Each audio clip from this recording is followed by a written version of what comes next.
Waterdeep, the City of Splendors, one of the largest metropolises in the Sword Coast and all of Faerun. A place where your heart could find anything it desires, and most things it doesn't.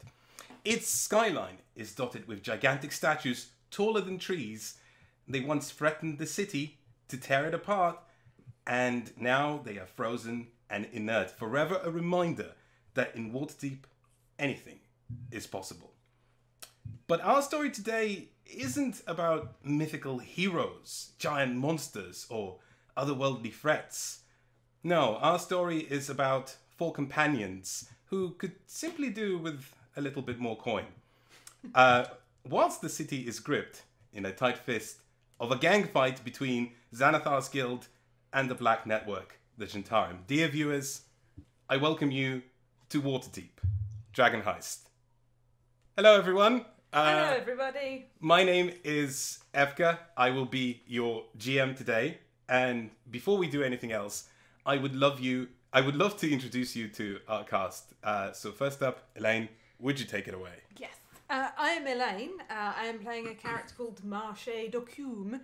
He is an artificer, and he's from the town of Waterdeep. He brews potions, but he's not actually very good at it because he didn't pay very good attention at artificer school. So there might be some interesting results in the potions that he brews. Next up, it's Emma. Hi, I'm Emma, and I'm playing Gina Giggles Goodbarrel. She's a halfling bard, and she giggles a lot.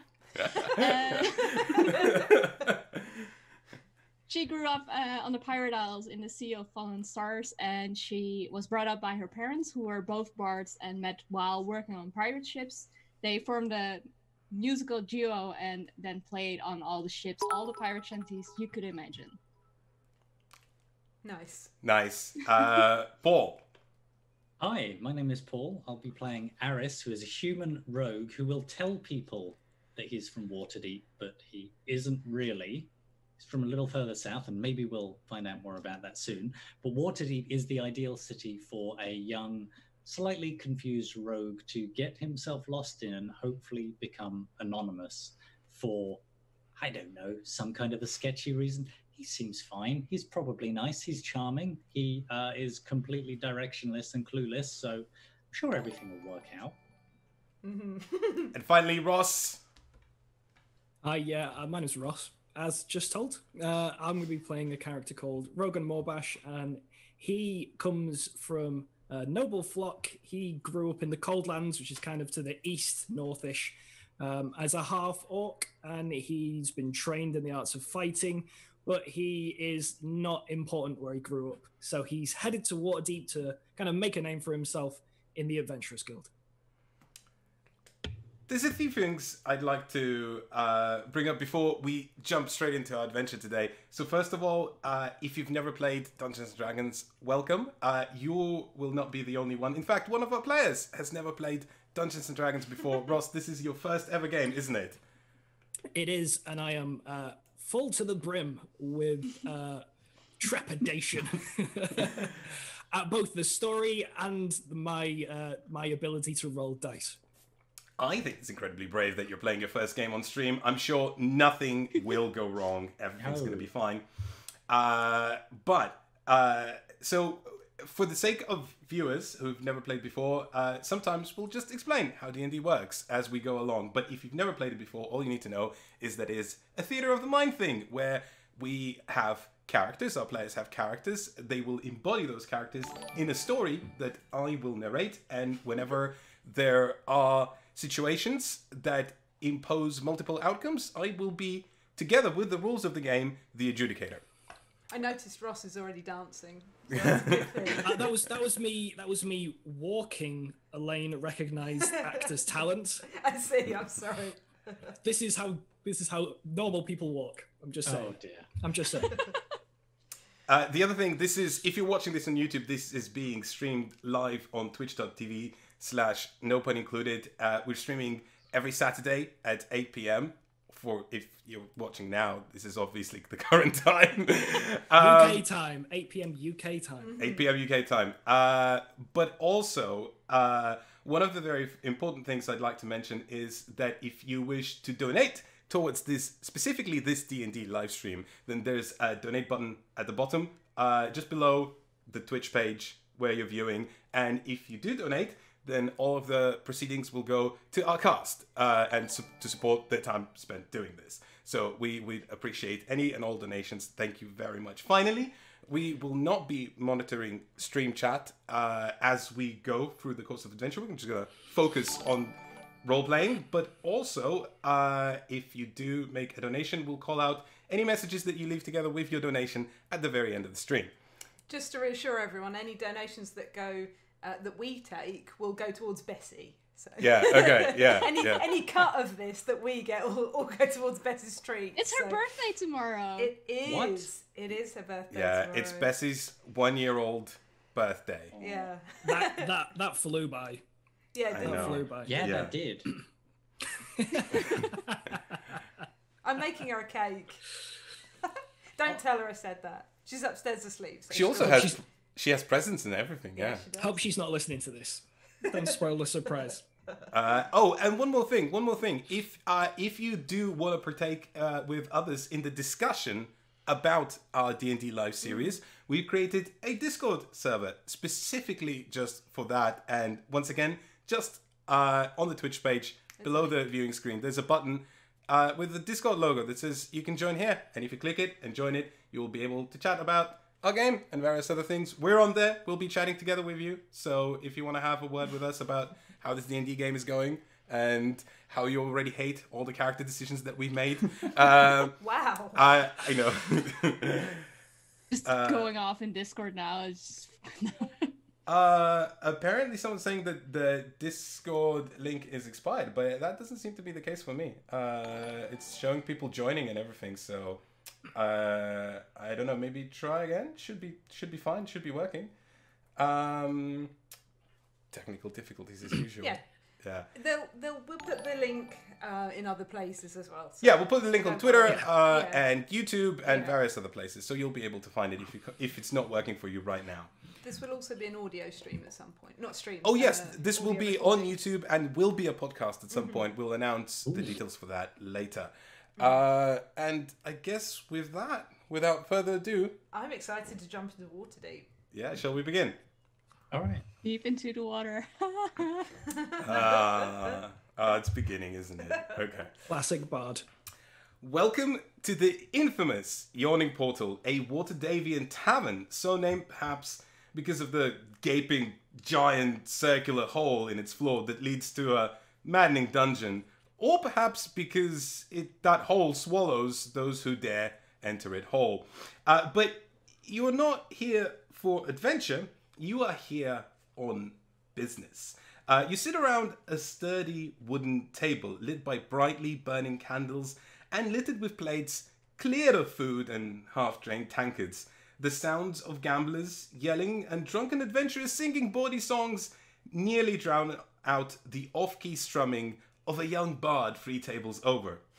Behind the bar, you see a couple of familiar faces. Dernan, a middle-aged human who's the current proprietor of the Yawning Portal, ever keeping a watchful eye on the clientele, and the giant gaping hole in the middle of the tavern. Bonnie, the barmaid, who's quite fond of your group and will pour you an extra tankard when she's not busy, which is never, and when Dernan's not looking, which is also never. Amongst many of the tavern's patrons, which number in hundreds, you'll find the usual stock, cheerful and slightly inebriated, or perhaps lonely and sitting on their own. Tonight, a few stand out, however. Half a tavern across, a table of Shintaro mercenaries play cards, guarded by a half-orc who shoos away anyone she doesn't like with just a mere look. And just in the corner, at a table by themselves, sits famed adventurer and member of Force Grey, which is an elite adventurers group in Waterdeep, Maloon War Dragon, chomping down on a giant plate of quipper and chips without a care in the world. And now I have to ask you the all-famous question, what would you like to do? Wow, what an introduction. Has anyone got any immediate wants? Well, I'd have an immediate question. After what time of the day is this? Are we like hanging out in the afternoon or the evening? This is nearing the evening. Imagine about 6 o'clock. The sun's just about setting. We are deep in summer, so it's blisteringly hot outside, and the tavern is quite cool. There's a sort of breeze coming down from the central hall in the middle of the the entire establishment, and it's sort of just about getting close to magic hour where the sun's setting and the sky is beautiful and there's nice hues coming through the tavern windows. I have a feeling. So, Aris is a little directionless right now. And I have a feeling he's in here this afternoon/evening because it's cooler and it's easier than wandering the hot streets of the city that have probably become a combination of crowded and maybe a little smelly and a little inhospitable in a season like this. And he's trying to cool off. And I don't know if there would be gambling games in the Yawning Portal, but it might be something he is thinking about this evening, which isn't maybe the wisest thing to do as his money is running down. Well, there is certainly gambling going on. As I mentioned, there's a couple of Jantara mercenaries not too far away from you, but about half a tavern across. I mean, it's a pretty big place, but you can see them, especially because their table is sort of, unlike everywhere else where it's quite crowded, there's a reasonable amount of space around their table, if that sort of makes sense. Yeah. It's not quite... People have left them alone, but they are gambling and playing cards and having fun, and there is that half-orc who's just standing there and kind of keeping an eye on everyone and going, Well, they it sounds like they know that they're a little bit special. Yeah. So, my character would be aware that they were there and consider myself an equal to them, yes. if not a better. And so, one of the reasons why I'm here is I'm impatient to become an adventurer. This is like my purpose and my sole drive of why I'm in Waterdeep, and to give like people watching a warning, I will be doing a voice, which sounds a lot more ominous than it was meant to. But I might be kind of wondering, like, I've heard a rumor that this famous Maloon character was going to be here, and so that's kind of like in my mind. That I'd want to try and figure out where he is. So I guess I'd be trying to look around and identify who I thought was Maloon. I mean, I don't know them, so I'd be looking around being like, oh, I wonder which person this is. Yeah, I've heard their name. You've heard the name, and you know what a member of Force Grey would look like. They have insignia on their armor that you would recognize, and this isn't like a secret. You can definitely tell which person Maloon is. And so I'm close enough to see them. Yeah.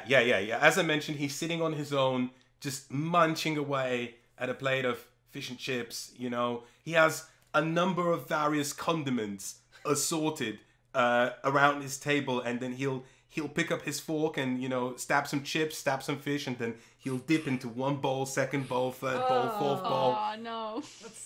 I know he has no respect for sauce boundaries. And he'll just munch on that, He seems quite delighted. He is giving like an occasional look across the tavern. He looks around. He doesn't seem bothered by anything. He has more of a curious look, if that makes sense. Okay, well, I'm gonna pull back back out of my seat, and I'm gonna stand up. I'll pick up my tankard and I'll finish, the drink the ale that I had, and I'll head to walk over to Maloon to go introduce myself to, to welcome him into my world. So as you approach, he lifts his head, looks at you, sort of quizzically, not displeased to see an unfamiliar face, and he says, "And who might you be?" I'm Rogan Morbash. You've probably heard of my family, but more importantly, I'm here to talk about how I can help the guild. I think it's, we should cut out the talk and just, cut straight to business. How can I get involved? Sorry, what family? Yeah, so it depends if you're from a high enough circle to have heard of us, but it's the Morbash family. We're very famous in the Cold Lands. Buddy, never heard of you. I never heard of your family, but grab a seat. Tell me what you're all about. What are you doing in Waterdeep? What's your business? So there's my character's quite proud of who they are and where they're from. So there's gonna be an element of agitation that the status hasn't been there's no note or none whatsoever. So there's going to be an undertone of aggression in the way that I'll continue to speak that I'll have to kind of push down and stomach. I'm in Waterdeep because I seek a hero's life, and it's my understanding that Force Grey and the Grey Hands are the way to go about that. I've heard the stories, and I believe that I could be one of the greatest fighters you've ever seen. Aha! I see, he says. There's a sort of look of understanding and almost condescension, but not that, very overt or displeased or anything like that. But he says, "Well, okay, grab a seat. Let's have a conversation." He gestures at the chair. Once you sort of clearly indicating, chill down a little bit, son. All right, well, I'll take a seat at the table and say, all right, so what can you tell me about the guild? Why should I want to be a part of this? No, sorry, son, sorry. What did you say your name was? Rogan, yes? That was Rogan Morbash, yes. Rogan Morbash. Well, Rogan Morbash, you are right, indeed. The Force Grey are an elite group of adventurers. Have proven themselves to the city many a times, and I see a long and storied journey ahead of you in your life. I can tell that you are full of enthusiasm and vim and vigor, but might I suggest, first of all, which is something a lot of us had to go through, if you want to join Force Grey, or even the Grey Hands, which, aren't as elite, but they do serve the High Wizard Blackstaff, Vajra Safar herself, so those are quite exclusive groups. First, why don't I introduce you to a commander that I know of the local town guard? Not only will you be paid 10 dragons a week, but also you will receive some, free lodging at one of the barracks. Sure, you'll have to share the room with 20. Excuse me, sorry. Share. Oh, yes. All the town guard who can't afford their own place in the city, they'll live in the barracks, and there's about 20 per room, so it's a little cozy. Whoa, wait. I'll have to stop you there, Maloon. And at that point, I'm gonna just toss a bag of coin onto the table and be like, I'm not gonna be staying in any shared accommodation with these gutter rats. I don't live like that. Could you make a charisma check for me? So for those who've never played Dungeons and Dragons, all you need to do is roll a d20 and add a charisma modifier to that result, and we'll see how well you impress him. So I have no addition to add to my charisma, and I rolled a 9, a real nice opening roll. He's let's say that he's not impressed, clearly, but he's also he seems quite fond of you in a way that only a parent would be. Like patronizing. Yeah. And he kind of eyes you up and down and says, "Well, you know what? why don't we keep this conversation open? You know where to find me. I frequently come to this establishment, and I'll keep an eye on you, Rogan. Morbash. Yes, Morbash. Rogan Morbash, I'll keep an eye on you, and we'll see how you progress, and maybe we can have this conversation later again. Feel free to approach me when you're ready to allow me to take this guild to the next level. I believe, you know. I'll wait for you to come to me. How about that? Yes, let's do that. So I'm going to get up at this point and be like, it was great to meet you and we'll talk soon. Thank you. Turn and walk back to my table. Thank you very much, Rogan Morbash. I'm sure we'll meet again. Meanwhile, what have the rest of you been doing whilst Rogan has been getting himself into a job interview? I've intensely had my eyes on this and been trying to listen to it through the noise of the tavern, because I didn't expect it to go this well.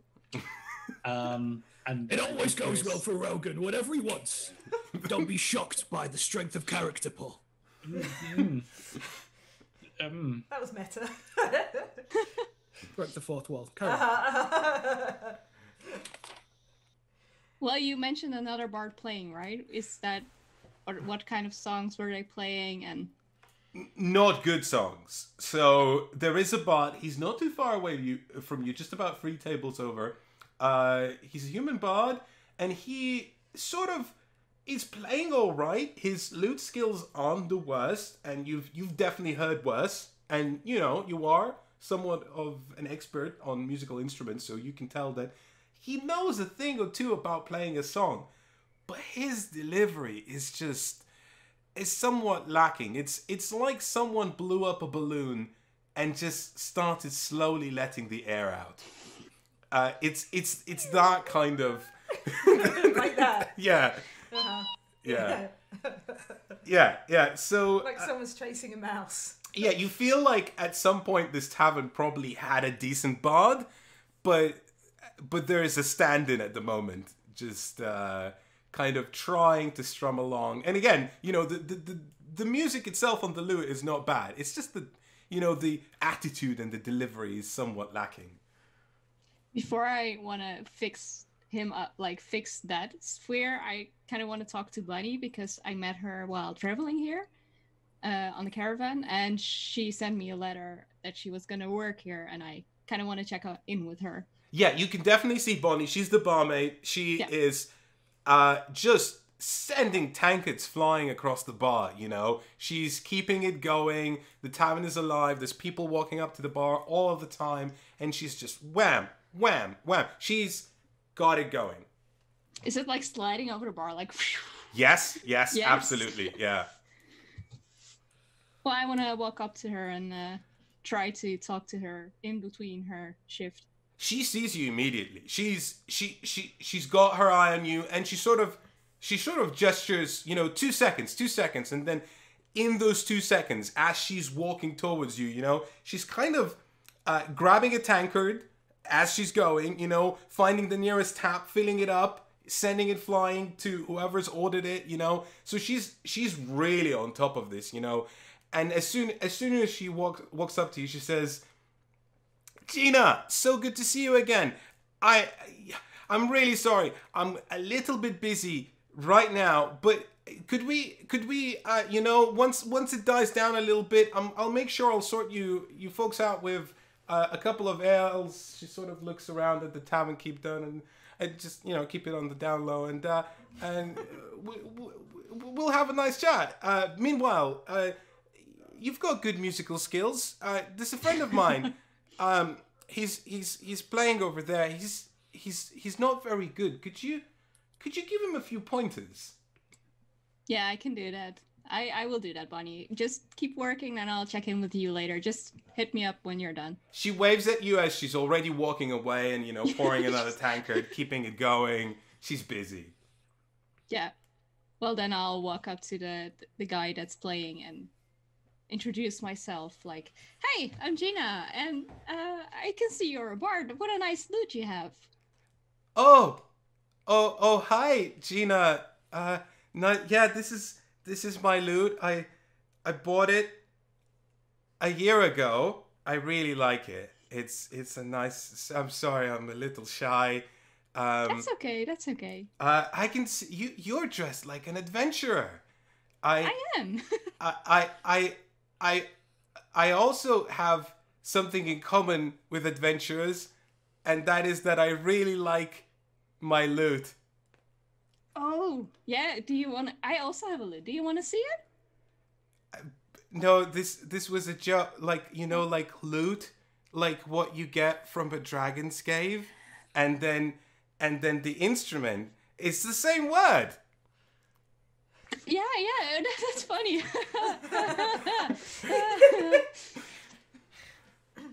Yeah. Well, I've got an actual lute, like with a U in between instead of the O.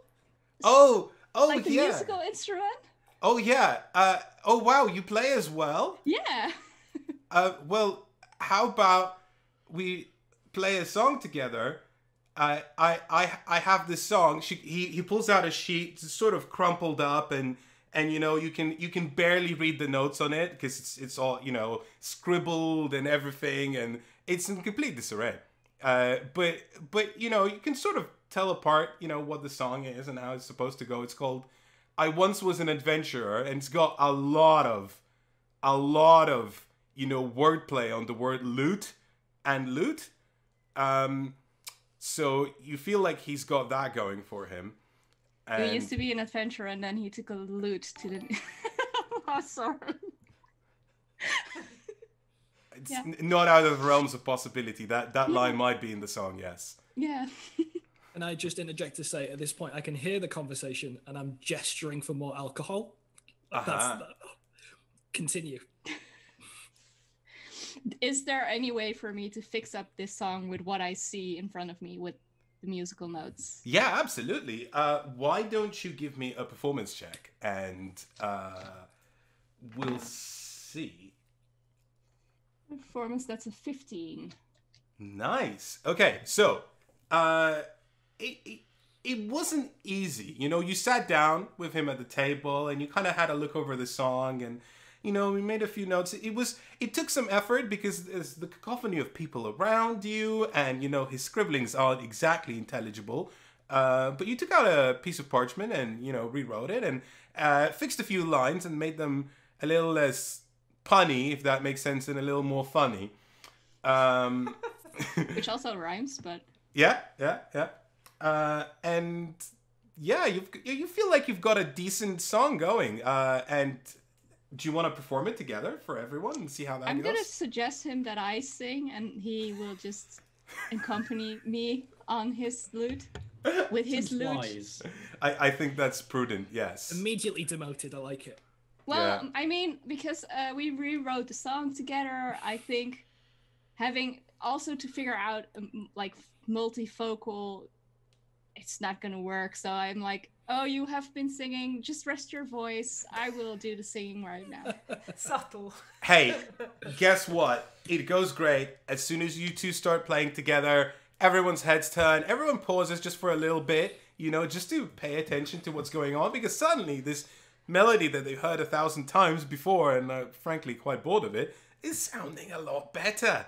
And there's a nicer voice as well, so people are tuning in and enjoying it. And whilst their attention doesn't quite stay on you forever throughout the entire song, they turn back and start talking to their friends, because this isn't a concert, this is a tavern. But yeah, you feel like there's a certain groove and there's a certain beat in the tavern that everyone's talking in accordance with, if you know what I mean. It's like a beat club. Yeah. Everyone is in a slightly better mood, and that's because of you. After you finish the song, Matrim says, who is, by the way, as you learned, the name of the bard that you've been just talking to, his name is Matrim Free Strings Merrig, and he says, "Oh, that was brilliant. We should play together more often." Well, maybe we can one day. Oh, I'm looking forward to that. Listen, sorry, I haven't quite caught your name. What's your name? Oh, my name is Gina. Gina, I noticed you talking to Bonnie at the bar. Yeah, that's true. Yeah, Bonnie's a friend of mine. Do you know Bonnie well? No, I met her while traveling here. Oh, okay. Well, you see, I'm a little bit worried about Bonnie, because she said to me she has 5 brothers. I don't know if you know that. I only knew about the brothers, but not that they were like 5. That's a lot of brothers. She does, and they all live in Waterdeep now, and she hasn't been able to find them work, and she's the only one right now, I think, who's working, and I'm just, with all this gang war around and the streets being dangerous, I'm just worried that they're gonna make a bad decision at some point. And do you know, do you have any work going? Could you give them a job? Well, I am just a simple traveler that's playing music, so I am not in a position to give someone a job, unfortunately. Well, okay. Well, if you hear of anything, because I can tell that you are a great adventurer, if you hear of any job opportunities going, please consider Bonnie's Brothers. That sounds like a good band name. Oh yeah, if I had a band, I should call it Bonnie's Brothers, he says. Please don't manage a boy band. I will keep my eyes open, and if I hear something, I will let Bonnie know. Thanks. Bye. Bye! He keeps, once you leave, he starts, going back to his old ways and performing the exact same way he was before. Everyone at the tavern sort of lets out a sigh of, not relief, but more like slight disappointment, but they don't pay it much attention, and things continue as they were. Okay, so, sorry. Yeah, go on. I have been watching this entire time the Jintarim and this orc that seems to be protecting them for some reason. So I would like to go up to the orc. Right. Well, I'd like to go up to the Jintarim and see what happens, first of all. Soon as you approach, the orc immediately sort of just... She spots that you're walking over, and she's given herself enough time to just amble over towards intercepting your direction, and she immediately gives you this look like she knows where you're going, and she knows you're not getting through. I kind of ignore, like, I'm not intimidated at all by this look. Like, I think I'm within my rights to be here. I am a local in the Yawning portal. Like, I've been here so many times before. I feel like I have a right to be here. So I go up to her and say, hello, excuse me, hello. Where are you going? Oh, I'd like to have a little chatette with these chaps here, if that's okay. Sorry, you're looking radiant today. What is your name? My name is Marche. What business do you have with the Jintarim? I'm just having a look at what they're doing there. They're having a lovely game of cards, and I just wondered if I may join in. There's no cards for you here, but prove me that you're worthy. Oh, well, how? How about an arm wrestle? Oh no. Well, perhaps I could give you something instead of an arm. Perhaps a gift. I produce like a little bottle of potion. I can see that you like to have your strength up, to keep your strength up, I have this strength potion. There you are. It will make you very strong. She's eyeing you very, very suspiciously, and she's not at all And it certain tastes delicious, like toast. about this character that's approached her and talks in a very funny accent that she doesn't quite recognize. But make a charisma check, and Okay. we'll see. I shall make a charisma check. Oh, 5. Oops. She eyes you even more suspiciously. A potion, you say? Give me that! She grabs it from your hands, I promise it's delicious. opens it, sniffs it, lifts her head in the air, and suddenly she stumbles over. Oh. You notice, however, that it wasn't your potion, which, by the way, went flying across the room Phew. and splashed somewhere. I don't know what the effect of that is. burns the floorboards. Okay, good.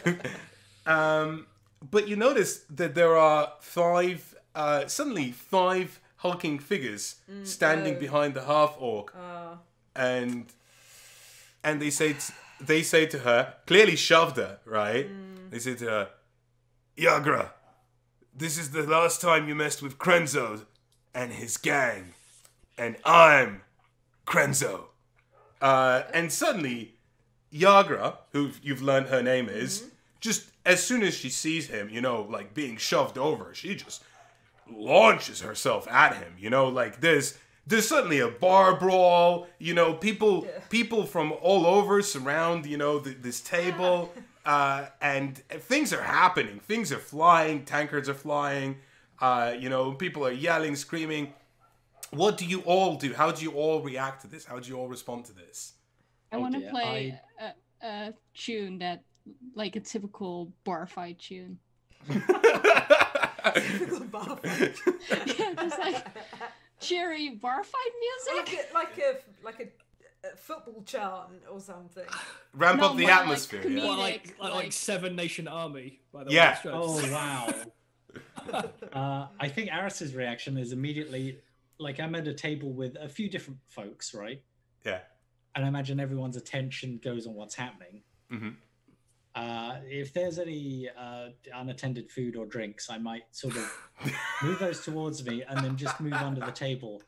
Aris is not necessarily the bravest person right now, and there are a lot of adventurers in a bar who are going to start fighting and hurling things at one another. So I'll just scoop these things together, pick up one or two, like take a plate of hors d'oeuvres and sneak under the table and watch everything like a cat to see what happens next. Because this could be over. I know from experience this could end in 10 minutes, or this could just be what the evening is. Okay, give me a stealth check. You have a good bonus on this because people aren't paying attention.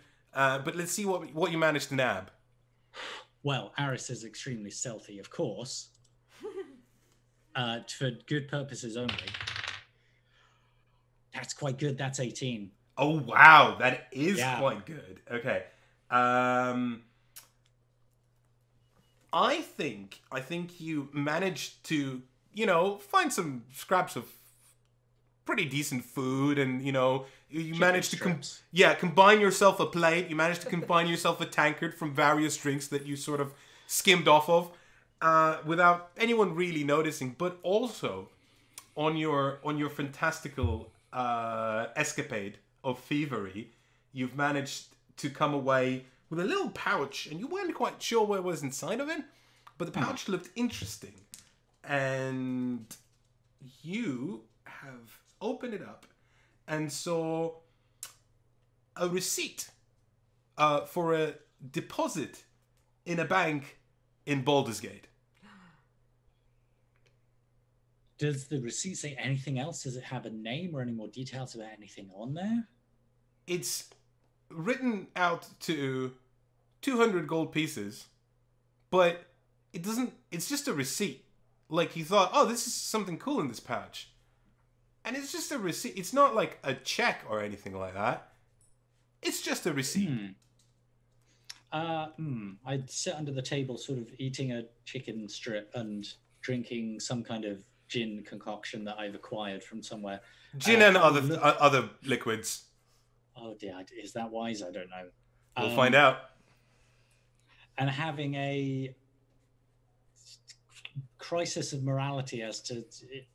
I mean, it's probably worth holding on to this because the original owner would like it back. And there would, there's a system where someone's going to be like, oh, I lost my thing. Oh, there's a reward. And I'll be like, oh, I found it. It lost during the scuffle. And that way I've been, not completely bad. I think so. I mean, in a way, it's a service that helps people.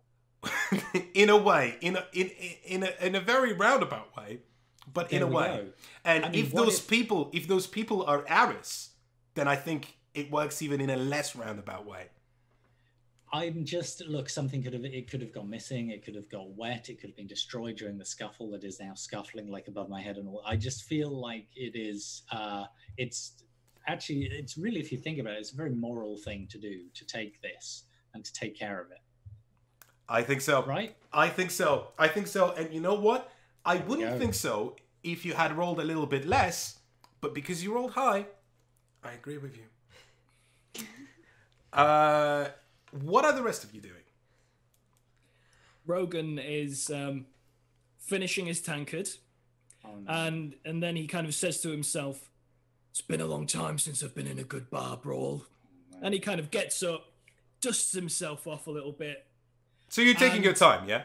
I'm taking my sweet time about it. I'm not concerned by my surroundings. I'm incredibly confident that I can handle myself. Rightly or wrongly, I'm incredibly confident that whatever is happening around me, I can easily knock out of the way. And I just walk towards the nearest person in the ruckus and just go to swing a blow at them. You can't just hit random people.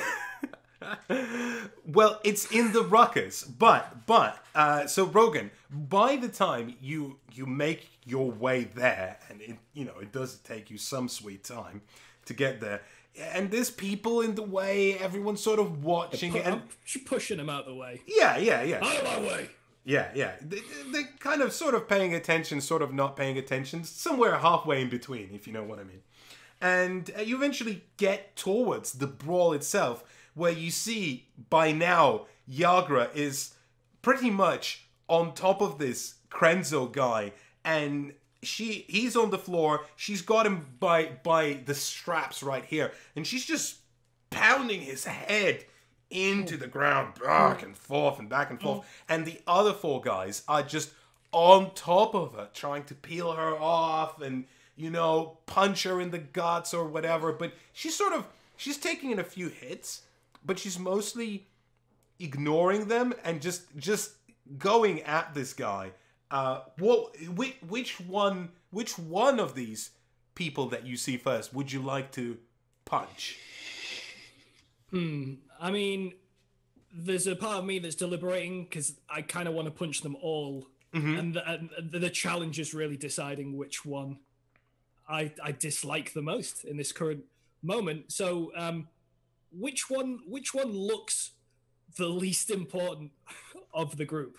Which one? It's probably one of the four, people helping Krenzo fight this half-orc, and they all look a bit seedy and gangly and scrappy. Their armor isn't quite intact. They all seem to have this symbol of an eye just on their shoulder blade right here. That you don't quite recognize. Well, actually, no. Give me a streetwise check. All right. Streetwise check. I don't think I have any bonus to my... I don't have any streetwise as a skill, I don't believe. So I've rolled an 8. You've rolled an 8. And streetwise, I believe, is under wisdom, I think. So you would add your wisdom... I would lose 1 then, so that's a 7. That's a 7. Okay. It seems like you haven't Not very streetwise. Not very streetwise. You haven't been in Waterdeep long enough to know who they are, or haven't been paying enough attention to know who they are, whilst you were busy gallivanting around your half-orc ways and your Ray Winstone ways. But yeah, they don't look important. You just kind of take a swing at one of them. Would you give me... Yeah, go on. I was just going to say, I would say to the scrote that I was going to deal with, My name's Rogan. Nice to introduce myself to you. And I'll lead with a boot towards his head. Just like, go, you know. Okay, give me an unarmed strike, which is a d20 roll, and you add a +5 to it, and then... Not rolling so hot right now. That is a 11. But I think I would get proficiency, would I not, as a fighter? So you add directly +5, so that would be your bonus. Yeah. Yeah, 11.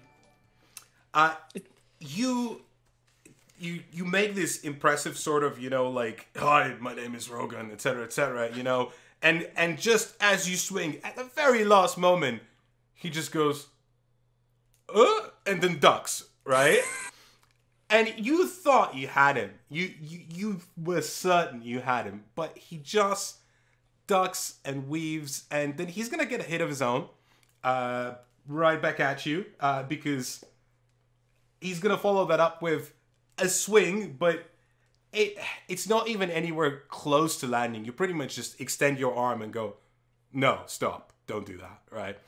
And the fight sort of starts to wind down and come to its conclusion as you notice that the other three thugs that were helping out Krenzo defeat this half-orc woman, Krenzo doesn't look too good, right? And instead of sort of trying to gang up on the half-orc, they're more focused on pulling Krenzo out from underneath her.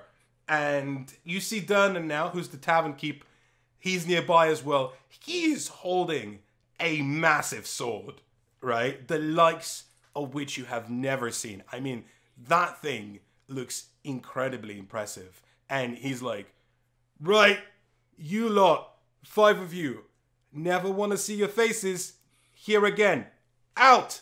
And they sort of grab their things and they're scuppering out from the tavern. Go on, Elaine. While all this kerfuffle was going on, and the fight that I seem to have maybe had a hand in causing, I would like to just scuttle off and get a drink. I mean, that... I will take this opportunity, whilst Bonnie isn't busy, because no one else is getting a drink, right, to go and get a drink. Right, well, you know, Bonnie is, as I mentioned, fond of you four, so she'll pour you a drink on the side, you know, gives you a wink, passes it over. I give her back a wink, but I'm clearly not very, like, I don't know what I'm doing. I think Rogan, because he has this idea that everyone around him is kind of in his servitude, he will go to Durnan and be like, "Thank you for your troubles, Durnan," and just flick him a silver coin, he's done him a favor. Oh no! The coin just sort of lands, you know, on the floor, and he looks at you, puts his sword back in, starts walking away. And as you look back, you suddenly notice that just moments ago, when everyone was cheering and, you know, going, bar brawl, you know, everyone's ecstatic and happy, and you notice that the sounds died down, and you look around, and all the tables sort of go thud as they are turned over, and almost not a single person is in front of them. They seem to be hiding behind them. You also start hearing screams and shouts of alarm as a giant, hulking creature climbs out of the shaft in the middle of the tavern, and it's just disgusting. It's got warty green skin, like hair that's about 10 times worse than mine. A long carrot shape. I mean, it's a carrot. It's a green carrot on his face, right? Instead of a nose. And not only that, but he's got like these, I want to say flies, but imagine if a fly was the size of a bat and also leathery and orange and had mandibles and fangs, and, you know, they're stuck to his skin and they're bloated and sort of suckling on his, let's say, juices. And there's a few of those slightly less bloated, a couple of them just flying around him. Everyone in the tavern is in fear. Except, of course, for the barkeep, Dernan, who turns around, takes out his sword and shouts, "Troll!" Everyone, please, roll initiative. No. I'm glad I'm at least already under a table. I mean, that's helpful. Yeah. That's a good old fashioned 9 for me. Wow. It's a natural one. Oh no, actually, sorry. Wow. I got 22. If you just bear with me, I 22. need to write down some initiatives for. What's your initiative bonus? +3. Oh, nice. Roll 19. Is a speedy rogue boy. It's a speed. Had a lot of time to prepare under that. I was too busy flicking coins around. I didn't have time to be ready. I was just taken aback by the fact that Dernan didn't accept that coin graciously for his service. And I was Yeah. just playing a song, so.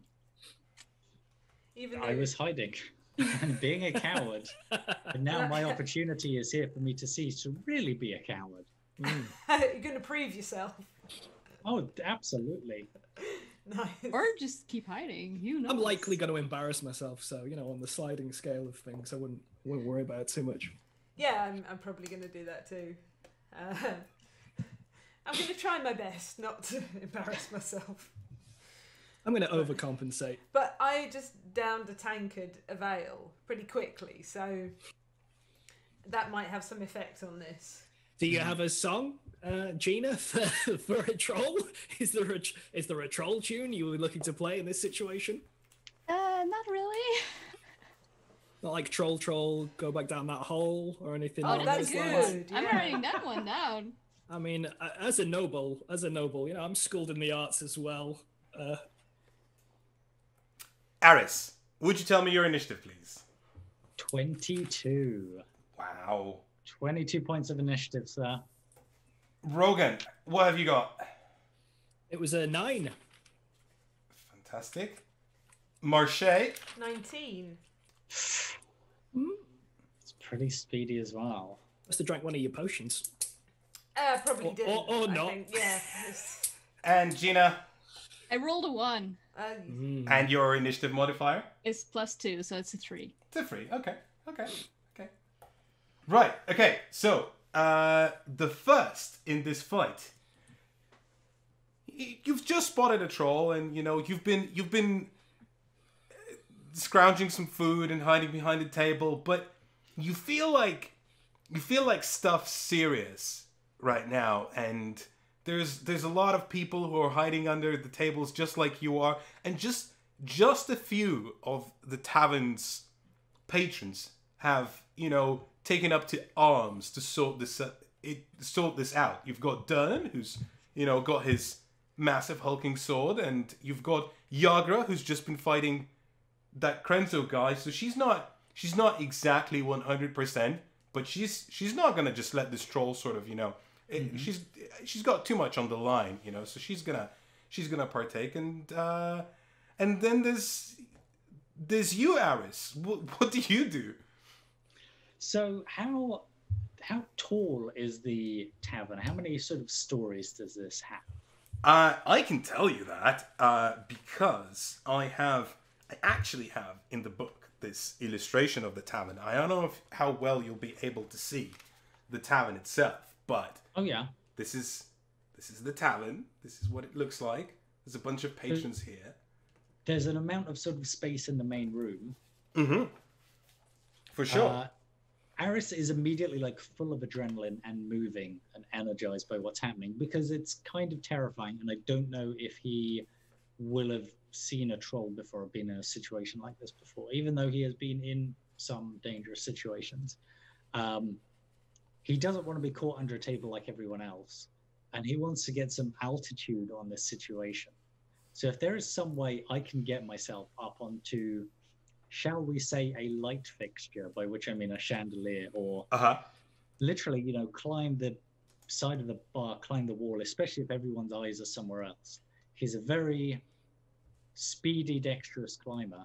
And once I'm hopefully somewhere where a troll won't be looking, if it's, you know, a huge thing looking down at all these people on the ground, as soon as I'm somewhere above it or higher up, I will feel a little happier about my life choices. Okay, I think I would. This is probably going to take up your movement and also your action because Sure. Because you know you need to. You've been further away from the action itself. You've been hiding under the table, so you need to get up and you need to get yourself into a good position. So this is going to probably take up all of your movement. I'd like for you to give me an athletics check. It's not going to be a difficult check because it's not that hard to climb. There's a lot of, you know, it's a wooden tavern. There's a lot of little protrusions and, you know, little cubby holes and all kinds of things, you know, things, chandeliers sticking out and stuff like that. So you can definitely get yourself into up higher on a balcony and maybe just see the action from above. I mean, I'm definitely an expert in unusual modes of entry. Wow. You know, if it's just when you've lost your keys or when someone else has lost their keys. Yep, you're there. Where You're ready for the live. keys. It's helpful. It helps. It's like being a locksmith, but cheaper. That's pretty good. That's 17. That's 15 plus 2. Hey, you're up there. You're ready. You know what's going on. You're good, right? Okay, I'll begin trying to... Aris usually has a... I think it's a short bow that he'll start unhooking. Okay, but you can get your weapon ready. That's also perfectly fine.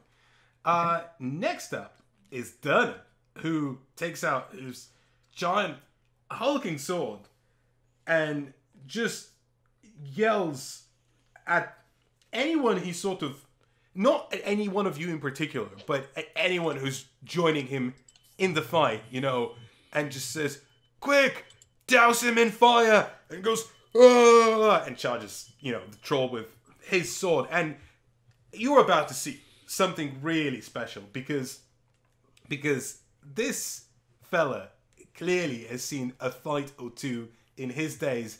And it's sort of obvious because one doesn't just come by a sword like that out of nowhere, you know. He must have a story behind him. Anywho, he's going to make some attacks against the troll. And he whacks him once, twice, misses once, and 3 times. So, you know, 4 slashes with his sword. He goes, "Ah, ah," and then the troll sort of goes, ducks out of the way, and then he lands another slash. He's impressive. Yeah, he is impressive, right? It's just a sword going to full, like that. I made a silly noise. That's fine. It's fine, Efka. Don't be self-conscious. That's what a great sword sounds like. Yeah, that's exactly what a great sword sounds Every time we like. open our mouths, we make silly noises, so I don't worry about it. Wow. Okay, so he's definitely done some damage to this troll. I would say that I'm doing some quick maths in my head right now. We're going to wait for you to do the Yeah. because we're on the edges of our seats, knowing how much damage this troll has taken. I mean, he's chopped off a good amount, right? He's chopped off a leg. Oh, wow. Of the troll, and the leg is just sort of... Is the troll still standing? Yeah, the troll's still standing, right? He's sort of hobbling on one leg, but, you know, one leg is just missing. Wow. But in a strange way, the leg itself is also standing. I see. And just sort of starting... And it's quite disgusting because, you know, there's blood and other liquids sort of coming out of it. But it's sort of started a life of its own where it's starting to jump around and, you know, maybe angling towards one of the tables, trying to bash itself against the table. Yeah, it's quite a disgusting and grim sight. But that's definitely a thing that's happening. And yeah, he's taking a few cuts. He's missing a finger now. But yeah, a leg's definitely gone. A leg is definitely gone. I do this. And then remember what's going on. Well, it's your turn, so... Well, I do that. And then I would like to try and chuck a bolt of fire at the leg. Just to stop it, because I want to show how brave I am. Is this like a potion that you're throwing? Is it at the other leg, or at the leg that's been chopped leg off? That's hopping. Oh right, okay, yeah.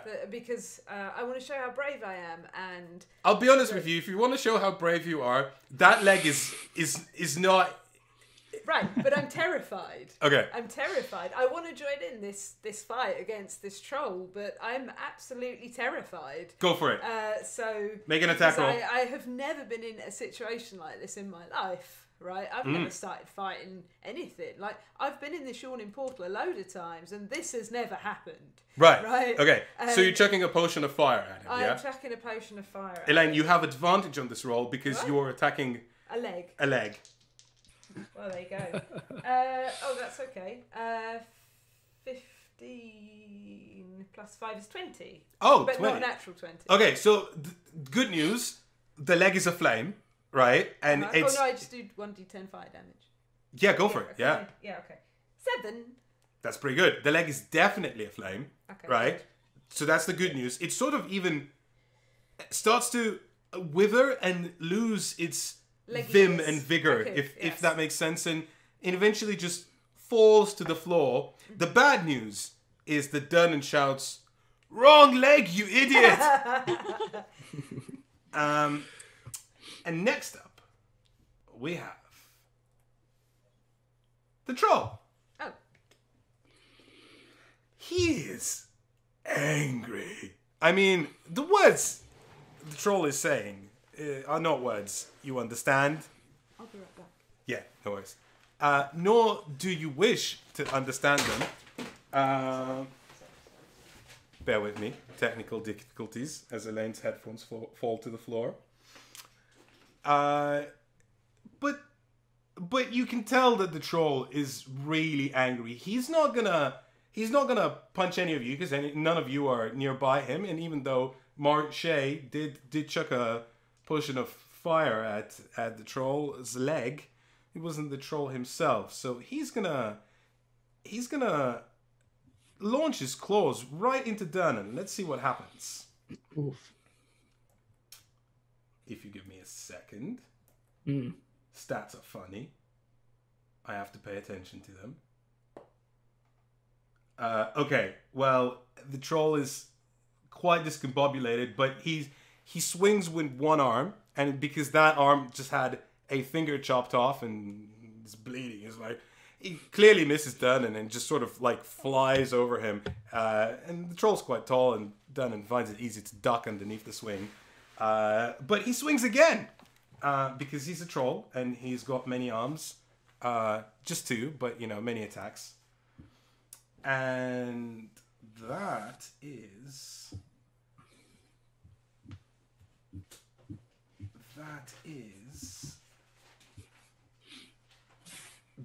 a hit against Dunnan because, and let's say it's not a hit. Let's say that the troll hand reaches out and grabs Dunnan by the neck and just squishes him like that.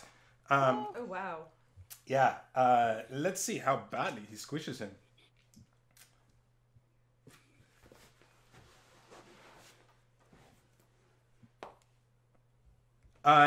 You can tell that it's quite a strong grip, and he's got him sort of by his neck, and as he's squishing him, he's gonna bring his face closer to the troll's teeth, and there's horrible saliva just dripping out of it, and you can't feel the smell because the troll's too far away, but you can imagine the smell in your head because it's that bad, and he's gonna try and take a chunk out of Dunnan's face. And he succeeds at that. And I think Dunnan might be missing an ear. Oh yeah. That's definitely an ear gone. Oh no. That is definitely an ear gone. Dunnan's not like screaming, but he's like, ah. He's too tough to scream. Yeah, he's too tough to scream, but he's bracing it, This is gonna be a battle scar he will remember for a long time. So next up, after the troll. Oh, that was pretty terrifying. I feel like I can taste the smell. Like It's At least it's, he cannot hear the bard anymore. Yeah, it's there. It's there. But finally, the time to prove himself has come for Rogan. This is, for Rogan, this is exactly why he came to Waterdeep. He's kind of like lifting, standing up straighter, chest puffed out, full of confidence that this is going to be a defining moment in this new chapter in his life. And he's going to run towards the troll and take a swing at the troll's face with his battle axe. Go for it. Give me an attack roll. All right. He's not having a great day. That is a 5 on the die, +3, and proficiency. So that would be a 10. Well, guess what? You were so obsessed with this is my moment, this is the Rogan moment, and you just swung your axe, but you didn't quite put enough heft into the swing. So when the axe hit the troll's skin, and troll's skin is, you never fought a troll before, so this is news to you. This is a surprising element. It's quite tough, tougher than you would think, and the axe just sort of goes bong. And there's even quite a noticeable amount of pushback against your arm as the swing just takes you back, and you're like, huh? And that was Rogan. oh dear. I think I would just be like, what? looking at my battle axe like it's the battle axe's fault. What? Well, guess what, Rogan? You will have another chance to prove yourself, but this time maybe not against the troll, because these two bloated flies that were orangey, leathery flies that were sort of circling around the troll's head, they both launch themselves at you. And they're just gonna try and, they're sort of buzzing annoyingly above, and they're angling for their moment to strike. So there's like a and then go, so whether you evade them or not, that is up to fate. One of them launches themselves at you with a 17 versus AC.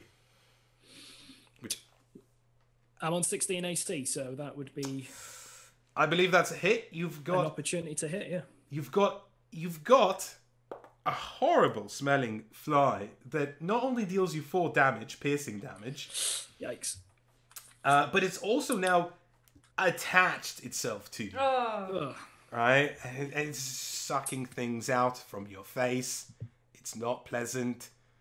It smells like you imagine it would smell. It's disgusting. Get off me. What is this? Well, guess what? There's another one. And it's got 12 versus armor class. So I'm in the clear. I got 16. Yeah, so that one, let's face it, you've got one already on you. You know how it feels like. You don't want it to happen again. So you just shoo it away with your hand. Yeah. And that is the disgusting, horrible flies. Next up in initiative order, we have Gina. Okay. Gina, get this fly off my face. I was wondering, if the finger that cut off, is it also wandering around, or is that just It is also wandering around, yes. You might find it hard to spot amongst the, I don't want to say debris, but it's a tavern. There's crap on the floor, right? Yeah, and how much can just a single finger do? It's a troll finger, so it's about the size of 3 of my fingers put together. But it's like a banana, good sausage, like a snail, like. Mm-hmm. But also, don't forget the horrible, disgusting yellow fingernail on top of it. So there is also that. Well, I was thinking about casting Vicious Mockery at the troll, and I wanted to yell or sing a mockery line, like, "Your leg was on fire." Go for I it. wonder if Troll's keeping up with pop culture references I don't mind. in Waterdeep. Sounds like they are. So if he can hear that, he must succeed on a wisdom saving throw. Okay. And What is the spell save DC? the spell save DC is 13. All right. Trolls are not the wisest, but you know what? The troll is just it's never heard of this, song that you're referencing. It has no idea what you're talking about. As far as the troll can tell, there's a person somewhere far away yelling something. It doesn't matter. It's just sort of there. But yeah, he passed the save. Oh, he passed it. Mm-hmm. It doesn't matter. Okay. Well, as my bonus action, I want to give, I think, Rogan Bardic Inspiration to get the vibe back. Tell Rogan what Bardic Inspiration does. So Bardic Inspiration, you get 1d6 you can use for an ability check, attack roll, or saving throw. An extra die. I like it. Yeah. It's about time, Sheena. Crucially, Rogan, one of the things you should know, so that d6, you can add it to a roll after you've seen the result of your roll, but before you know the outcome. So, for example, you roll an 8, and I haven't told you whether you succeeded or failed yet. You can go, do you know what? I'm going to roll a d6 as well. Make sense? That's really useful. Yeah. That's fantastic news. Rogan is maybe getting a little bit ahead of himself. No. Probably, but... But he hides it well. Okay, so finally, in our initiative order is Yara, the half-orc mercenary, who's also joining in the fray. She doesn't have an impressive sword like Durnan does, but she does have a pretty decent axe, and she's gonna swing it. Not once, twice. At the troll. But she's just been in a fight, and, she's sort of still recuperating from that. You can tell she's a bit winded, just sort of going as she swings. And both times, the axe just flies over, and not over because the troll's quite tall, just swing and a miss. Over his toes. Yeah, over his toes, yeah. Swings at the leg that's already missing. It's just, it's not very useful, and she's not in high spirits right now. But there is someone sitting atop a balcony, like a bat, lurking, waiting for his chance to strike. Is that someone Aris? I think it is. It's Aris the budget Batman. Here we go. So he draws his bowstring back, and this is a little risky because I'm going to be shooting into a fray with at least some of the people in this fight I care about. And hitting those would be a bad idea. But it's fine. Like, I know how to use a bow. I can do this. I think you can do this. Yeah, that's pretty good. That's 18. Wow. That's pretty good. That's 13 plus 5. That's 18. That's 18. Both counts as a finesse weapon. So for a rogue, it's all about precision and it's all about timing. Hey. And being very far away from the enemy also feels nice. Guess what? There's an arrow in the troll. Let's see how much damage that arrow does. It will do 5. Ooh, 5 damage. Okay, so good. imagine a pincushion, right? We've all seen a pincushion. We all know what it looks like. Now imagine that the pincushion only has one pin. It doesn't look so much more like a pincushion, but the promise of a pincushion. And that is your arrow. The promise of That's a some little bit damage. inspiring. Yes. Something to look forward to in the future. Hoping it, like, at least, I don't know if it will distract the troll, but, it'll give it something else to think about while it's holding this guy, or maybe it doesn't want to hold this guy so much anymore. It's a minor nuisance. I don't know. Oh, wait.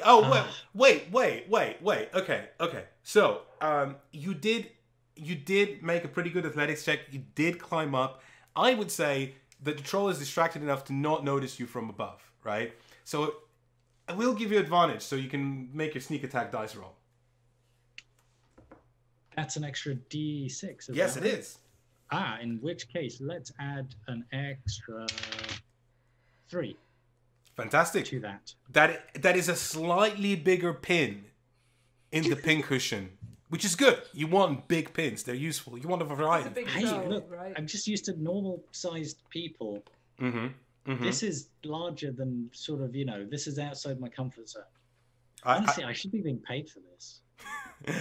Maybe you will be. Who knows? Who knows what the Maybe outcome I of this should will be. be? Dunnan knows because he's about to swing his sword. He's not going to let this troll strangle him. Of course, he is being strangled and he did have his ear chewed off. So he's mega angry, right? So he's just going to keep swinging like crazy. Like, vengeance, full on mode. One of his slashes misses. The second one hits, sinks into the troll. There's just now like a massive gaping wound in the side with other things spilling out. It doesn't seem to bother the troll at all. He's like, okay, I have a gaping wound. Whatever. Continues to strangle Durnan. Durnan keeps swinging and swinging. And the last swing also sinks into the other side. And now he looks a little bit like, what do you call the things on the fish? The Gills. The gills, yeah. It looks like he has some gills in his abdomen. But really doesn't even slow him down because it's clearly registering. Okay. It's clearly registering. It's clearly doing some damage. And the troll looks like weakened. But despite being, without a finger, without a leg, with this would kill a normal human being, right? There's no way anyone would survive this. But somehow, miraculously, the troll's still surviving it, right? And he before he ends his turn, as he's sort of still being strangled, he goes, "I said, douse it with fire, you fools!" And now it's your turn. Oh, I look around and go, oh, "That's me. I can do that." So I'm gonna do a firebolt again. I wasn't going to, but I am gonna do that because I can do it from a little bit further away, also, which is nice. So I'm gonna try and launch a potion of fire at him again. I get 9. 9 is that? It just flies off, hits the balcony. Now the balcony's slightly on fire. Oh. I'm sorry about that. Whoops. Not really particularly useful. There is some fire in the tavern now. It's just not on the troll. Wait, is it where Eris is? Yeah, which balcony are we talking about here? It's near you, but it's not near you, if that makes sense. The thing with fire is it tends to move. It does. It does have that tendency. Let's say it's not a lot of fire. It's a mere cinder, if that makes sense. For now. After our illustrious artificer, alchemist, Marche, we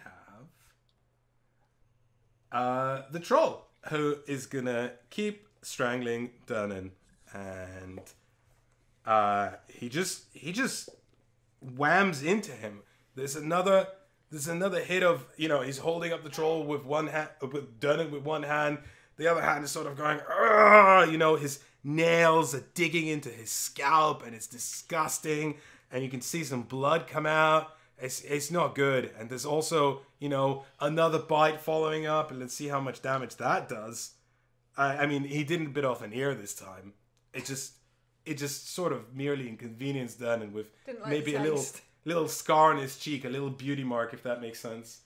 But yeah, he's just whacking into this tavern keep, and he's not happy about this. Next up, it's Rogan. Rogan, what are you going to do? Well, I do seem to have a massive fly eating my face. You do. I'm furious about it. Yes, I'm pretty sure this fly has no idea who I am.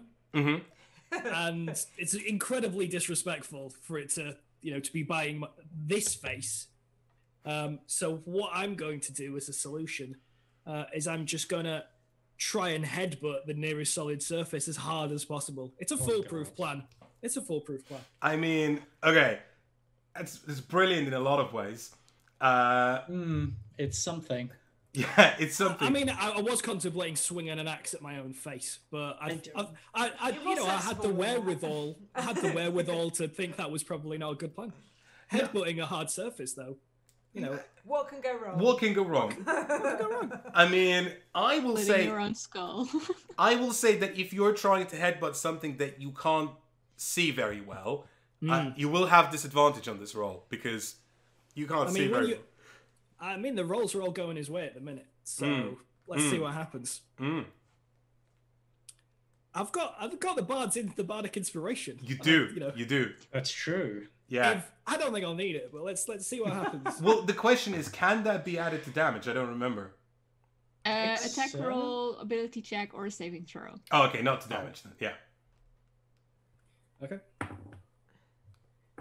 So, I rolled a crit, 20, but unfortunately I also rolled a 2. So right. I mean, a little hitched with that little hitch. It's not going well. I think your main predicament is that you are trying to find something to hit your face into, but the problem is you can't see, and therefore you don't know where there is something to hit your face into. So mostly what you're doing is sort of this headbanging, swinging motion, into nothing in particular. It's amusing. Don't get me wrong. People, if there wasn't a giant troll around, they would be having a good time laughing at you. But currently, it's just chaos. So I guess, whilst I was swinging my head around, I'd be like, Aris, do me a favor, get this fly off my face. Brilliant. Talking of Aris, it's not Aris's turn. No. It is in fact the turn of the bloated fly on your face. Oh dear. It's the fly first. The bat-sized fly. I forgot the flies had a turn of their own. They do. Yeah. It doesn't have to roll an attack against you. It's already latched itself onto your face. But you will lose some damage. Just because that's how they roll. And that amount of damage is 7. As it just sucks. And so it's painful. It's painful. Hit points is that? 7, yeah. 7 hit points. Wow. Yeah. You did right by trying to get that fly off of your face. But you didn't do right by not getting it off of your face. True. There's another one. It's gonna sort of lose. It sees that it's already there's one already feasting on you. There's not enough feast inside of you for both of them. So the other one's gonna fly off and go for the man in the balcony because wait. Who else can reach him? Yes, waiting. Just doesn't seem fair. Look, I don't need this. I mean, arguably nobody needs this in their lives. Oh, God. But whether you like it or not. I mean, it's also not fair on Rogan because this is like a common fly with a, who knows where it's been on my regal face. What a regal face. I don't think I'm going to enjoy this. This is going to go badly. You never know. You could just, duck and weave. You're quite agile. Let's see what happens, right? I feel like this bat fly is going to be agile too. It is. Because as it's sort of like, imagine it's sort of going like, it's hovering above Rogan, hovering, and then it just sort of turns. And it's instant. And it's like this beeline just goes whoop, and it leaps and attaches itself onto your face, causing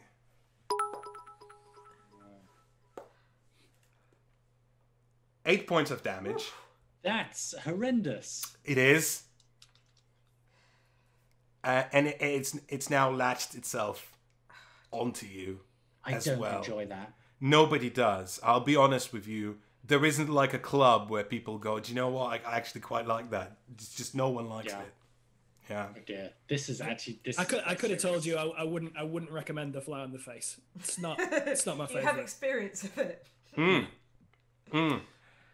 Next up, we have Gina. How bad is Rogan looking, and how bad is Durnan looking? Oh, I'm in a right old mess. I'm in a right old mess. So I only had 12 hit points to start with, and then I lost 4. Then I lost 7. So I'm on a very healthy looking 1 HP at the moment. Oh.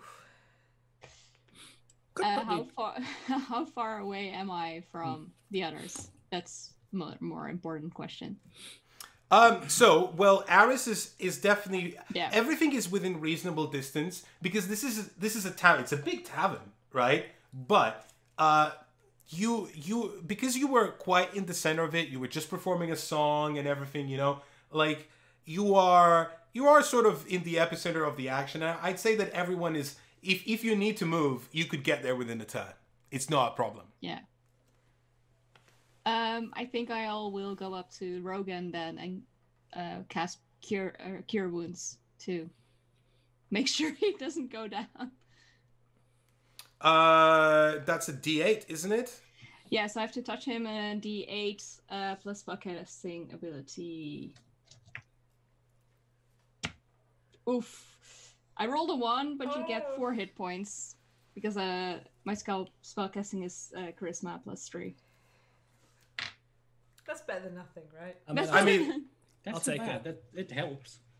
It's soothing. You can feel Gina's magic. Yeah. You know, doing some work and It's like getting a gentle massage while a fly's devouring your face. It's like there's pros and cons. It's a tiger balm. It's, you know, it still hurts, but there's a soothing quality about it that helps. After Gina, it's Yagra, who, out of all of you, well, I mean, let's be fair to Marche, you did try, you did pay attention, but she kind of puts together what's what. She took a couple of swings. That was pointless. That didn't do anything. You know, she looks around. She sees a chandelier with some oil in it. You know, yanks it off and chucks it at the troll. So let's see what happens.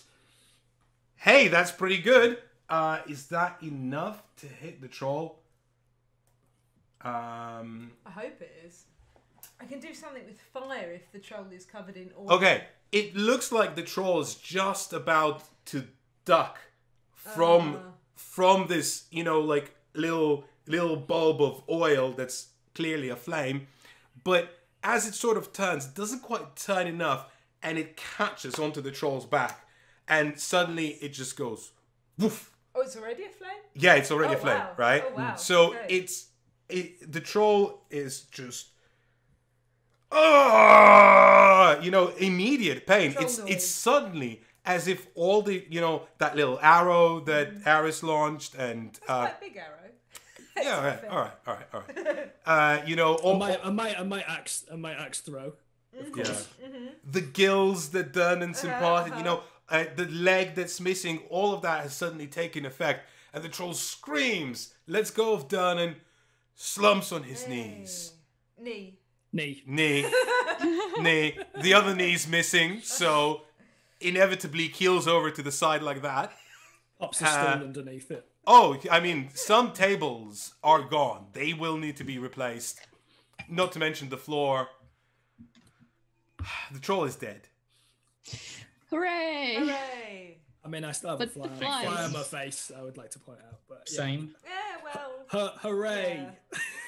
Dunnan picks himself up, touches his ear like that, looks at the blood, looks at you, says, "You fought well," and sheaves his sword, goes back behind the Is tavern. not going to help get the fly off? No, I mean, oh, okay. So there's still flies, Yeah. right? But like once they saw that the troll is down, they sort of just detach themselves. They don't want they Okay. can sense trouble immediately. Okay. They just latched themselves off of you Okay. and flew off, right? Which is just as well because you felt like you haven't had much left You to better give. fly away! Get out of here! Totally forgot about the flies. I mean, I didn't forget about them. I knew what would happen. It's just like, flies, yeah.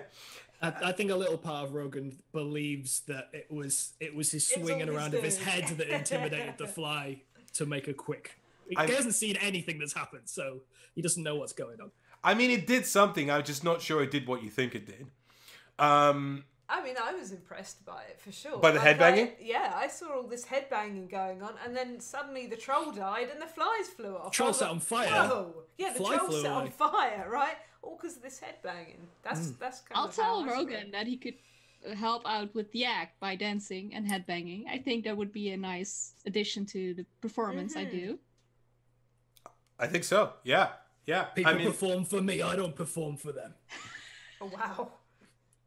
And Blimey. as you're dusting yourself off, and Aris, I presume you eventually climb down from the balcony and join your companions. I think what Aris does up there is first of all starts to try to pat out the small blaze that's up here. That makes sense. But he's also terribly badly injured from this face-rending thing, so he's also probably trying to hold a bloodied rag to his face as he climbs down. He probably actually really looks the worse for wear. I mean, that rag is you just picked up someone's coat from the chair, and they're just sort of looking at you like, what are you doing? Oh, no.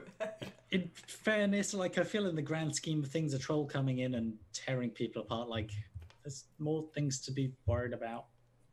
I think so. You know, yeah, I mean, they're looking incredulous, but they're not, like, stopping you or anything. They're like, okay, I don't like this, but this is happening. I think Aris definitely climbs down and just takes a seat somewhere and tries to take a breath for a moment, because this has been a little anxiety-inducing. I can imagine. I would be anxious myself if I was a part of this adventure. Thankfully, I'm not. But you know who is a part of this adventure? A strange-looking fellow that looks oddly familiar, who approaches you and says, "You lot, you be adventurers, right? I could really use a help. I don't feel like one right now. Let's grab a table and talk, shall we?" And he's sort of he's very energetic and organized, and he's clearly seen your impressive performance in this fight, and he's sort of just quickly you protest, and you're like, I'm tired. I just someone just sucked all of my blood out. I don't want to do this. But he's like, no, come on, let's sit down. So he arranges like a table. People are picking themselves up. Free Strings is restarted in his, let's face it, not very good song. Things are coming back alive, and he creates this table. He gets Bonnie to bring over a couple of tankards for everyone. Here, wet your beak. Relax. I know this has been an excruciating fight, but let me tell you, have I got an opportunity for you? He twirls his mustache as he speaks. What does this person look like? Is he like a well-dressed kind of? He is incredibly well-dressed. He looks like he's got fancy clothes. And in fact, give me a streetwise check. And any of you, could you all give me a streetwise check, please? 11. Natural Was one. streetwise, was that was that wisdom again? I think so, yeah. 17. And Gina? 15. 15. Okay, so Gina and Rogan, you've both heard of this person. So when you recognize them by their picture because you saw it on his book, right?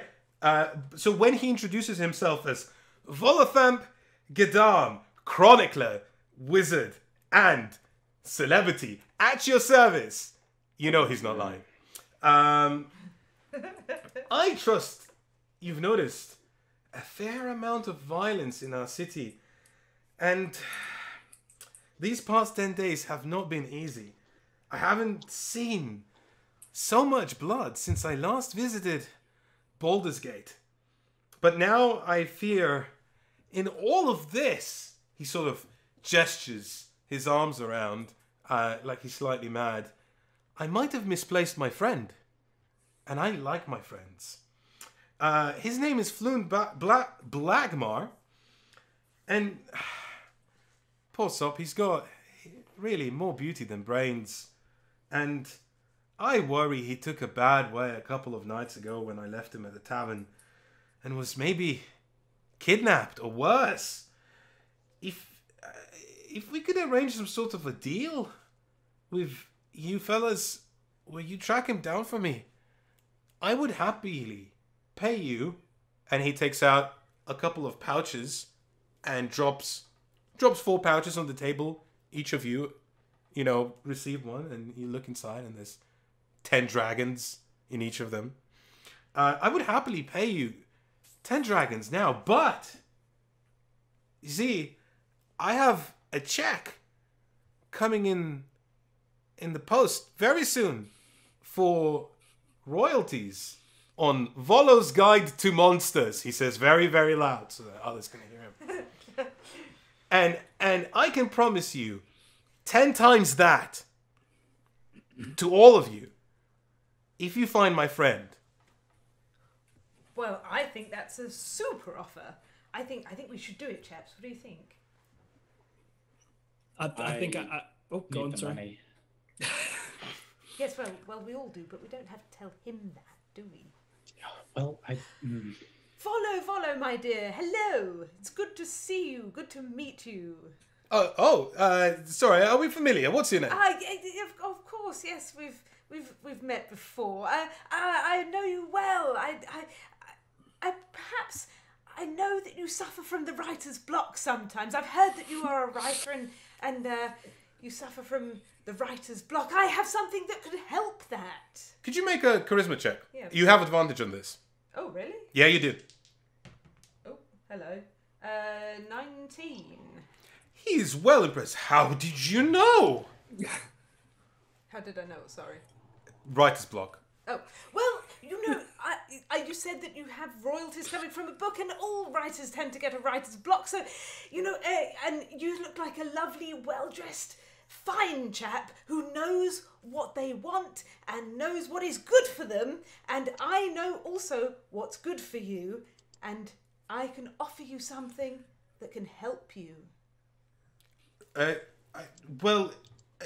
Thank you very much, and I'm keen to continue this line of conversation later. But for now, as much as Volo's Guide to Spirits and do you know about spirits? Do you know anything about spirits, ghosts, personally, poltergeists? I know nothing about them, but I could help you with that too. I could perhaps give you something if you don't quite know everything that you need to know.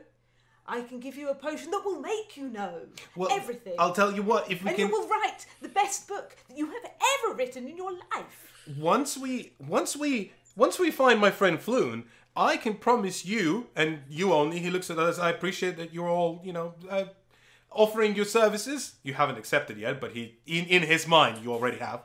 I could offer 200 gold pieces if you find my friend Floon. What? Yes. 200 gold. I mean, yes, of course. That's what it's worth. For sure. Yes.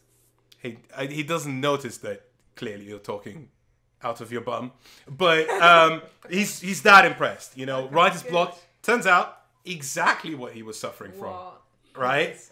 Uh-huh. So he's all over this, but let's get back to the matter at hand. Floon, he's quite a handsome fella. And he does wear very fine clothes. And you'll recognize him by his long red hair and fair features. And last I've seen him, we were playing a game of, I think it was Free Dragon Ante at the Skewered Dragon.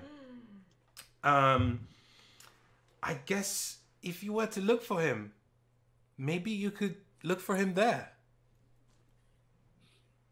I've kind of been pretty discombobulated because of the bleeding face and the fight that maybe didn't go quite as well as I'd hoped as my debut. Yeah. However, I kind of regaining composure. I'm like, well, as the leader of this gang, I think I could say that, yeah, completely, we could do that. That'll be no problem whatsoever. We'll accept the goal, but we would have to up the rate slightly to say 20 dragons each. No, don't get me wrong. I will give you 100 dragons each once you find Floon. Well, okay. Sorted. Brilliant. Did you already have a music deal on your book? Dear friend. I'm a storyteller. I'm a bard. I tell stories on my ways. Can I get the royalties to perform your book on the way as part of the deal? Perform my book? Yeah, perform it, like, My- tell it in story-wise. Yeah. My book? Yeah. And you would Make songs about your book. you and would pay me tell- for this? No, Or- you would give me the opportunity to tell people about your book. And you're not gonna sue me because I am basically telling your book. Why don't we talk about this later? I'm sure we can discuss this at some point. I'm very worried about Floon right now. If you could keep an eye on where he is, we can chat about this. She has a point. I mean, it would get word of mouth out there through in avenues that might not always be explored. I mean, I travel the world. I can tell, like, everybody in the realm. Yeah, she has a point. As a fellow man of importance, I understand how important it is to spread the word of your deeds. We're both famed across the lands equally, I'm sure. I think so too. She has a fine voice, and we know each other well now, and you should let her sing her songs. Sing. In fairness, Gina, you should maybe think about being the house bard here, because I feel like you did a better job than the other person.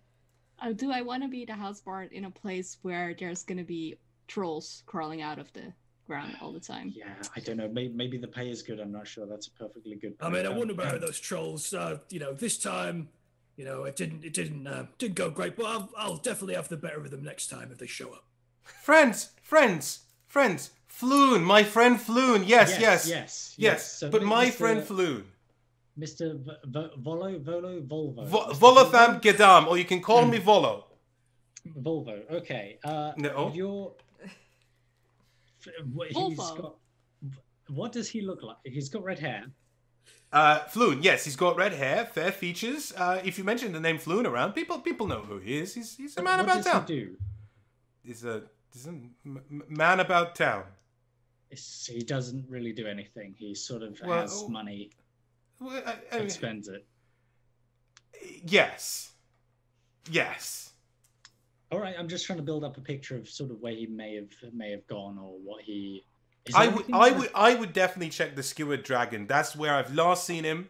That's where we last were. He's missing after that. I've heard of it. I think I passed it in the street a few days ago. We could certainly head there. I'm just wondering if anything would have happened where he just might have had to leave town in a hurry.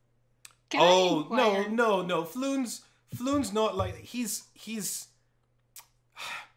useless in so many ways, but he wouldn't do something that would get him into that much trouble.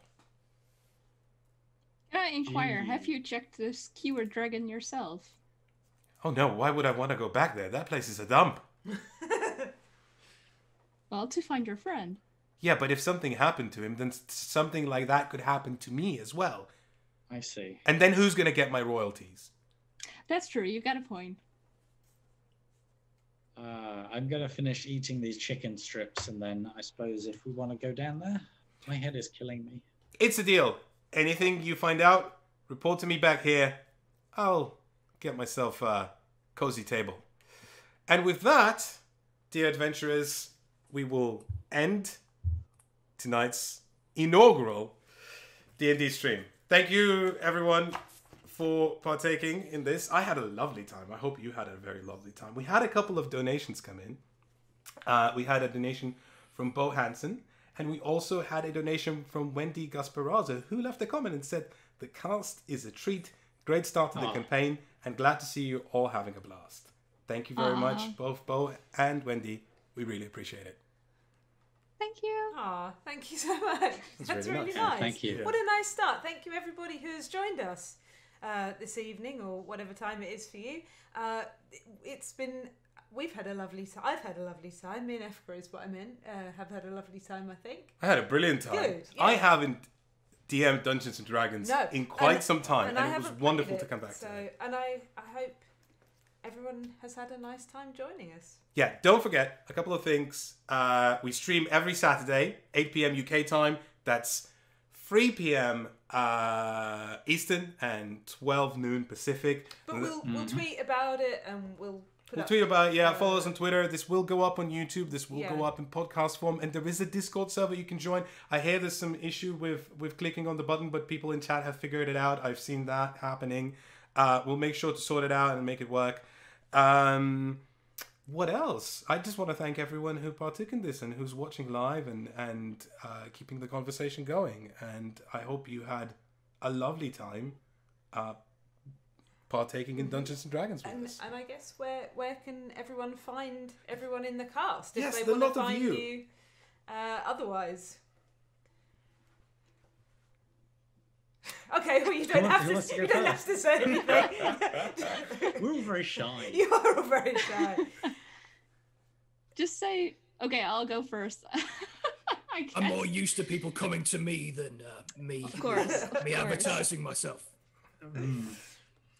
Well, I'm to be found at Mzaya, and I do the Pointless Parrot podcast if you search for that online. Super. All right. Paul, thank you. Oh, I'm sorry. Yeah, I was leaping in there keenly. Giant fly ate my face. I don't feel great. No, I feel nauseous. Those chicken strips were just undercooked as well. Like, it's just been a bad day. I'm really unhappy. I might go to bed. Aww. But then again, money. I'm Paulacino on everything. PAULLICINO. That's Twitter and Instagram and Patreon and whatever. And that, just typing that in, finds my blog, finds all my secrets. Secrets. And Ross? Yeah, I go under the handle More Games Please, or if it's Twitter, lose the vowels in the please, because some jerk made an account just to say one tweet several years ago. So weird. So More Games PLS. And I'm on Twitch as well. If you want to see a 35-year-old man play games on his own, that's it's quarantine time, baby. Yeah, yes, it is. And we're No Pun Included. We do board game reviews on YouTube. If you type in No Pun Included, you'll find us there. And we also stream on Twitch. We stream this, but we also stream board games every Thursday on 7 p.m. UK time. And that would make it slightly earlier, 2 p.m. Eastern and 11 a.m. Pacific. This Thursday, we'll be streaming Dragonfire, which is a Dungeons and Dragons themed cooperative board game. So if you're watching us for the first time and just found us, we wanted to stream something that's sort of board game adjacent to D&D relatable. So that's this coming Thursday. But otherwise, type in no pun included.